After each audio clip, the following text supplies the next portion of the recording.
إنا نحن نزلنا الذكر وإنا له لحافظون. وقال رسول الله صلى الله عليه وسلم خيركم من تعلم القرآن وعلمه. اللهم صل على محمد عبدك ورسولك وصل على المؤمنين والمؤمنات والمسلمين والمسلمات.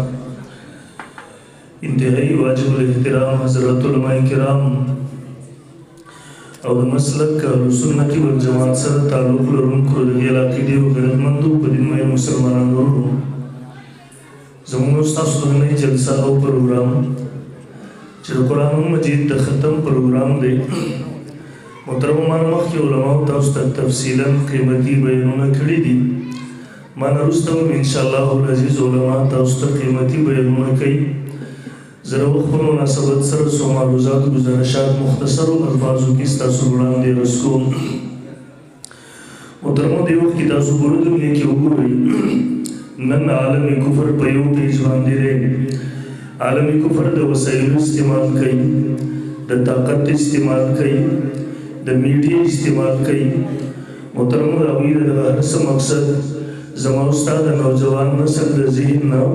د اسلام اهمیت ختمول دي، د هغوی د ذهن نه د قرآن اهمیت ختمول دي،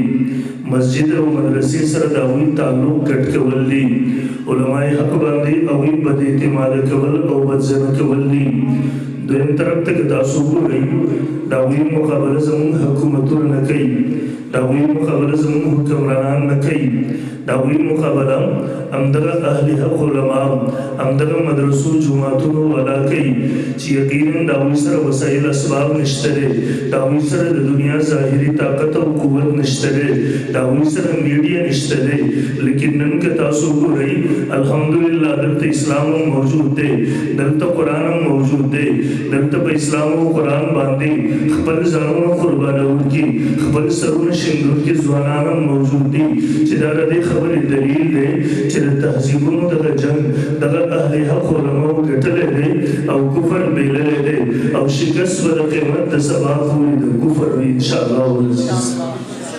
ټول ملګري انشاءالله زور انشاءالله.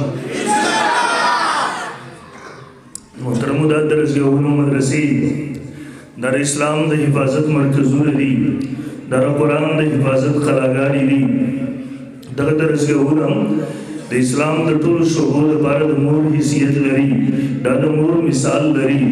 دې مدرسو او دې درسګاهونو د اسلام ټولو شعبې ژوندۍ ساتلې دي، آبادي ساتلې دي، زندۍ ساتلې دي. چاہے هغه شعبه د جهاد ده، چاہے هغه شعبه د دعوت و تبلیغ ده، چاہے هغه شعبه د اسلامي سیاست ده، چاہے هغه شعبه د تصوف ده. دې وجې نه زموږ او ستاسو ذمهداري ده چې هر ملګری د ځان سره د عزم او قصد وکړو چې حالات هر څنګه وي، مشکلات هر څومره وي، خو موږ به خپلې دیني مدرسې او درسګاهونه آباد ساتو انشاءالله.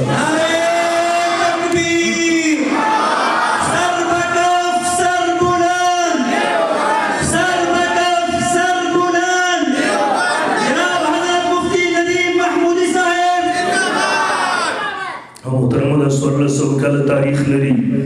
دا 1400 کاله ماضي او پس منظر لري. زغه تفصیل که شروع کم شاید 3-4 غنټو کې ختم نشي. دې وجې نه تفصیل ته نظم مختصر 2-3 اشارې ذکر کوم. تاسو وګورئ 1857 جنگي ازادي دا زموږ او ستاسو د مسلمانانو د تاریخ خونین انقلاب دی. دې جنګ ازادۍ کې 4.5 لکه مسلمانان شهیدان شوي وو، منبر او محراب شهیدان شوي وو، مسجد مدرسې تقدس پامال شوي وو، جوماتونو منارې په ځمکه راغورځېدلې وې، هغه د الله اکبر پاکی کلمې خاموشي شوې وې. یو طرف ته طالب سره بخاري بلاس کې وه، د بخاري استاد لاشې انګریزانو ونو ته ځوړن په ګولو مړاو کړی شهید کړی وو. یو طرف ته طالب سره ترمذي بلاس کې وه، د ترمذي استاد انګریزانو په اور سوځولی شهید کړی وو. بل طرف ته په دغه حالاتو کې محترمو چې یو طرف ته 4.5 لکه شهیدانو د انتقام او د کور مطالبه کوله، یو طرف ته د مسجد مدرسې تقدس بحالول چیلنجو، یو طرف ته منبر او محراب انتقام اغستل بدلو پرزو دیم طرف ته د عیسایانو د دنیا یهودي او عیسائی مولدین راوغتل هغوی ته ویل راشئ دلته تاسو ته موقع ده دلته مسلمانانو ذهنونه خراب کوي هغې د شکوک او شبهات وردننه کوي اگر اسلام نه متنفره کوي په دغه وخت کې محترمو چې د چا ذهن کې نه راتلله چې په دا بري صغیر کې به اسلام محفوظ څنګه پاتې شي دلته به مسلمانانو تهذیب دا ژوندی څنګه پاتې شي دلته به مسلمان څنګه پاتې شي لیکن محترمو نن تاسو تاریخ اوچت کوي نن قسم دی تاریخ د دې خبرې ګواهي ورکوي که کله تاسو تاریخ اوچت کو بیا بس تاسو دل او دماغ هم د دې خبرې ګواهي ورکوي چې په دغه سختو حالاتو کې په دغه مشکل حالاتو کې په دغه تکلیف ده حالاتو کې دا ټول جنگ دا یوې مدرسې دا یوې دیني درسګاه کړی و چې هغه مدرسې ته دارالعلوم دیوبند ویلی شوی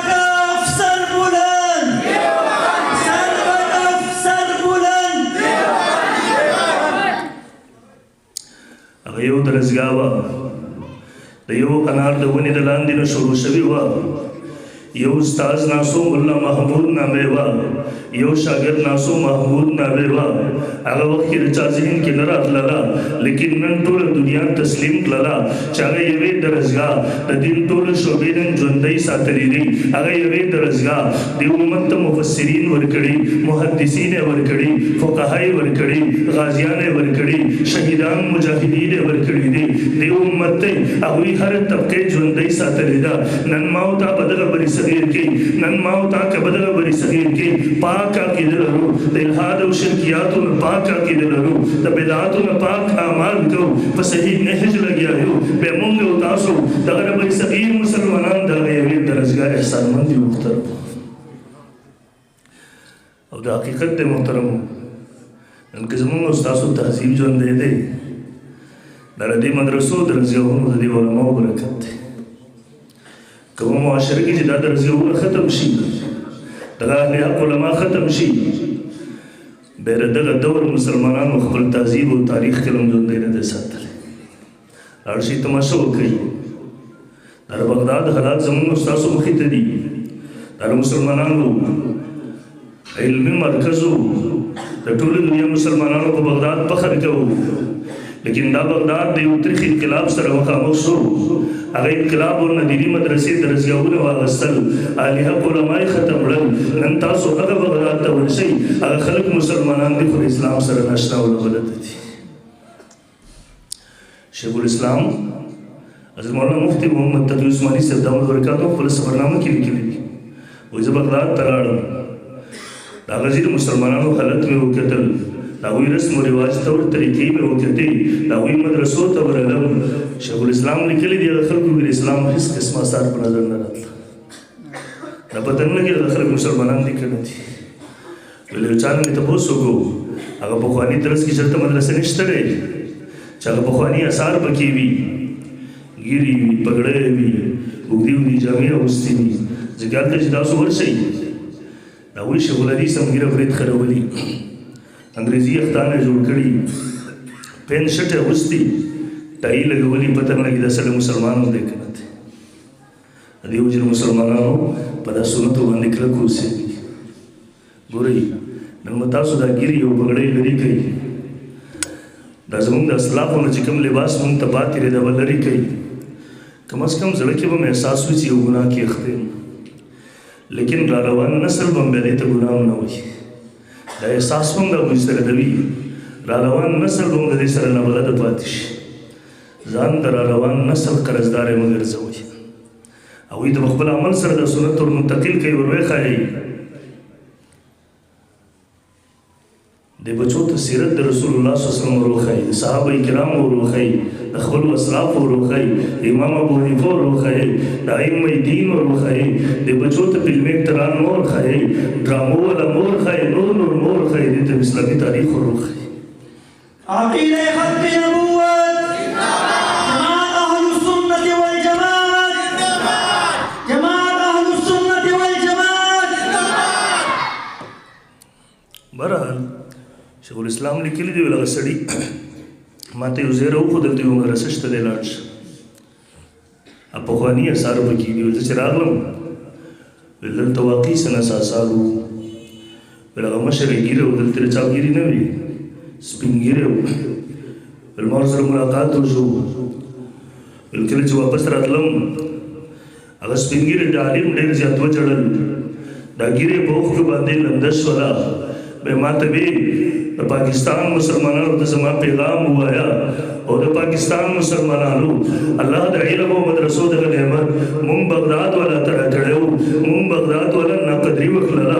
رب رانه هغه نعمت واخیستلو نن په سرو سترګو ژاړو هېڅ په لاسته راځي د پاکستان مسلمانانو الله د علم او مدرسو دغه نعمت اوس تاسو ته درکړی خبردار تاسو یې ناقدري ورته کوي ورنه رب به د تاسو نه واخلي بیا به تاسو هم زموږ په شان په سرو سترګو ژاړئ خو هېڅ په لاس نه درځي قدر به کوي انشاءالله ټول ملګري انشاءالله محترم ولدی قدردار د خپل بچي دې ته راولېږي دا بچي معلمان قاریان حافظان جوړ کړي ګورئ بچي دنیادار جوړول دا هېڅ د کمال خبره نه ده بچي دیندار جوړول دا کمال دی رزق وعده الله کړی ده وما من دابة في الأرض إلا الله رزقها تاسو دې علاقې کې چیلنج کوم ما ته دې اوس پیسو راوښیي چې د لوګي نه مړ ما او تا ته الله تنبیه راکوي خبرداری راکوي یا ایها الناس قوا انفسکم واهلیکم نارا وقودها الناس والحجاره و انسانانو ویښ شئ بیدار شئ ډېره لویه تباهي او هلاکت در پسې را روان دی د خپل ځانونه هم دغه تباهي او هلاکت نه بچ کړي د خپل اولادو بچ کړي زه د روژې نه مخکې بلوچستان کې وم څو ورځې جلسې پروګرامات کوټه کې ولویه د ستربندي و ختم بخاري ما نه مخکې یو شیخ صاحب بیان کوو ابر خپل بیان کې د بنو د یو مفتي صاحب د کتاب حواله ورکوله ویل هغه لیکلي دي زموږ د علاقې یو ډېر مالداره سړی عرب پتی و بچي باندې تعلیم حاصله و سکول کالج یونیورسټي بهر هم ورته ورکړه ډېره موده پسې د بچی ډاکټر شو ویل کله چې کلي وطن ته واپس راتلو په دا یوه ورځ په استقبال انتظاماتو باندې 10 کروڑ روپۍ لرولي ویل اسلام آباد ایرپورټ نه چې به کوم موټر ګاډي کې راتلو ویل زه هم ورسره وم ویل موږ لا کلي وطن ته نه یو رسېدلي د بچي په لاره باندې د پلار ته دغسې د مخ راتاو کړو ورته بابا ډېر لوی ظلم دې راسره وکړو ورته بچي تا سره ما څه ظلم کړی دی ما په تا لکونه کروڑونه روپۍ ولګولې ډاکټر مې جوړ کړې تعلیم مې در باندې اثر کوته ظلم دې راسره وکړو هغه پلار ته مې وکتل هغه بدقسمته بچي زنکدن شولو ویل زنکدن کې ورته دغسې د مخ راتاو کړو ورته بابا ټول عمر د دنیا پسې ذلیله کړم کله د رب راونه ښودو کله د آخرت راونه ښودو کله یې د قرآن سره زما تعلق جوړ نه کړو بابا زه اوس دلته را روان یم لږ ساعت بعد به د قبر تیارو ته حواله کېږم بابا قبر کې اوس زما د ډګرۍ په کار نه راځي زه به په قبر کې فرشتو ته اوس ځواب ورکړو ویل هغه پلار هغه بچي خپل پلار ته زنکدن په وخت کې اخرني الفاظ ته وویله ویل بابا ډېر لوی ظلم دې راسره وکړو او ولوېد وفات شو دا بچو رحم وکړي دا بچي درته بیا ګیله ونه کړي زما د خبرې دا مقصد نه دی چې تاسو بچو تعلیم حاصل وکړي بچی ډاکټر انجینیر مجبور نه موږ یو استاد وو هغه وایي که دا ټوله دنیا ملایان شي بیا به د قیمت علامه وي البته دا درته ضرور وایي بچي دینداره جوړ کړي د بچو د 2 ورځو دنیا دپاره د هغه دومره لوی خدمت مه تباه کوه دې مدرسو ته یې راولېږي دې درسي هم د قرآن پې زده کړه دلته ذهن جوړ کړي بچي ته مسلمان دی د رب حکم ته به ترجیح ورکوو د رب په حکم د رسول په طریقه باندې به دا ټوله دنیا قربانوو لیکن د رب حکم د رسول الله یوه طریقه به د ټوله دنیا لپاره نه قربانوو که وبه که نه بچي به دینداره جوړوي انشاءالله ډېر نمبر محترمو تاسو وګورئ نن ستاسو بچو ختمونه کړي دي ګورئ دنیا کې د یو چا په بچي تکلیف وي څوک یې راغی نه درته بچ کړي مونږ ډېره لویه شکریا ادا کړو احسان مو تاسو ته پته ده را روانه تباهي ډېره لویه تباهي ده حدیث کې راځي دا وخت کې به سترګو کې ختم شي وینې به راشروع شي دا علما قاریان حافظان دا زمونږ او ستاسو بچي د دغه را روانې هلاکت او تباهي به بچ کړي قسم دی په مخ د ځمکې د دې نه بل لوی خیرخواهان زموږ ستاسو نشته جدا خبره ده چې موږ له دوی سره دښمني کوو مونږ دیو سره دنیا کې د دشمنۍ رویه وي تاسو وګورئ حکومتي سطح لاندې سطح دی حکومت پر اتر ګورنمنټ کې دیو اعلان کړی ویل مونږ به امامانو ته اعزازیه ورکړو 10,000 ماهانه اگر چې هغه یې ورکړه او زموږ علماو هغه رد کړي وي ځکه مونږ ته پته وه دا زموږ د ژبې منبر او محراب د ازادۍ سودا ده خو چې تاسو کتلي وو دوی وی امامانو ته به 10,000 میلاویږي ماهانه اجلاګانو ته به 20,000 میلاویږي هسې کومه معاشره کې چې د یو عالم قدر د اجړان هم کم وي په کم نظر ورته ګورو بیا په دغه معاشره کې مونږ د رب نه د خیر تمه لرو محترمو دا کړی نشي کېدی تاسو د خپلو قاریانو علماو تپوس وکړئ 10,000 15,000 تنخوا دې نه زیاته نشته نن د مهنګایي په دې دور کې چې په 2 لکو چا ماهانه کار نه کېږي مونږ ذهن کې څه دي بس مړه دوی ته پکې خدای برکت اچوي دا مونږ ځان ته دوکه ورکوو بلکې ځان ته نه خدای ته یې ورکوو نعوذ بالله په خپل ذهن کې مونږ علاقه کې یو ډېر مخکې ما ته تاسو ته به د 50,000 کې خدای برکت اچوي ما ورته رئیس صاحب راځه ما سره جومات کې اوسېږه همدغسې ژوند تم تېروئ دنیایي کار مه کوه 10,000 به زه د ژوند نه درکوم ماهانه ډېر وروسته شو ما ورته ویله چې یوه خبره ده ما له به 50,000 کې برکت اچوي ځان له به 10,000 کې ورته نه یې تیار شي دا محترمو مونږ ځان ته دوکه ورنه له دوی سره به تعاون کوو انشاءالله ملګرتیا به ورسره کوو انشاءالله ملګرتیا به د پیسو کوو ګورئ زموږ پښتانه چې جومات ته هم راشي مونږ ته وایي مولوي صاحب ډېره دوا درته کوم نو ته دوا مونږ کوو ته پیسې یې ورکړه نو چې ته هم دوا شروع کړې هم دوا شروع کړې بیا فرق څه پاتې شو ته یې ضروریات ورکړې ورته دواګانې وکړي تاسو به کله د پنجاب ته تللي پنجابیان وي که نه تاسو که نه یې تللي د تبلیغیانو نه تپوس وکړئ دي ولیدلي مونځ یې دغسې حالي د روزو یې دغسې حالي ته ورسه د یو پنجابي سیټ 5 کارخانې چلېږي ولې هغوی خپل مدرسې جوماتونه علما قاریان مالامال کړي دي ته ورسه که نه د هغوی جوماتونو کې ایسیګان لګېدلي زموږ جومات کې شمسیې نه وي چې پکې راته وچلئ د هغوی قاریان علما لوی لوی ګاډو کې ګرځېږي زموږ غریب ته موټرسایکل هم نه وي تاسو لاړ شئ د کراچۍ پنجاب مدرسې وګورئ قسم دی د پریزونه د ګډانو چیرو د غوښو نه ډک زموږ KPK کې خو ټول کال تېر شي مړه مونږ کله دا ونه ګوري زموږ پښتنو هم چېرته ګډ چیلی راوستی چې د به طالبانو ته حلال کړي مشهور متل دی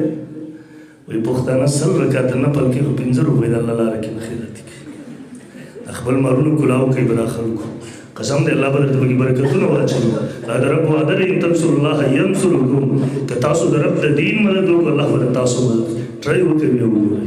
شریک کوو انشاءالله شریک کوو انشاءالله بیا چې قیمت په ورځ الله د پیغمبر سره ملاوي ورته به ویلی شو الله پیغمبر زه ډېر کمزوری وم عملونه مې کمزوري وو لیکن یو عمل مې کړی و په هغې راته نن فخر دی الله پیغمبره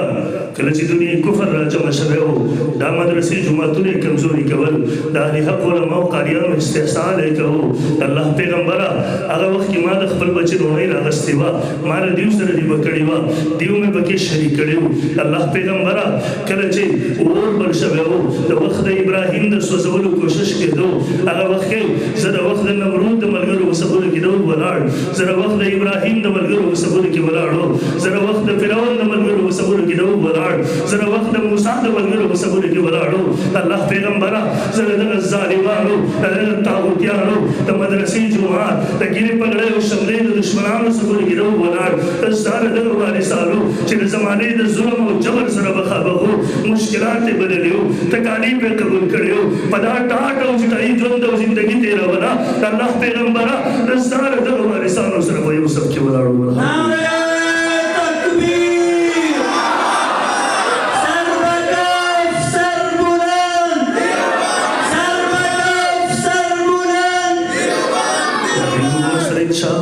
انشاءالله دو خبرو وعده سره څوک کوي نمبر 1 چې بچي به دینداره جوړه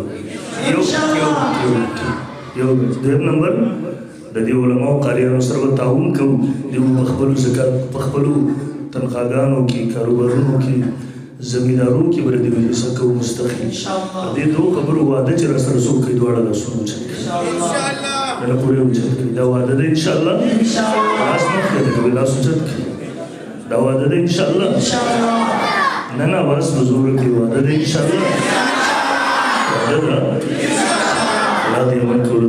Doha Islamic sound system Raabta नंबर 0300 5949 296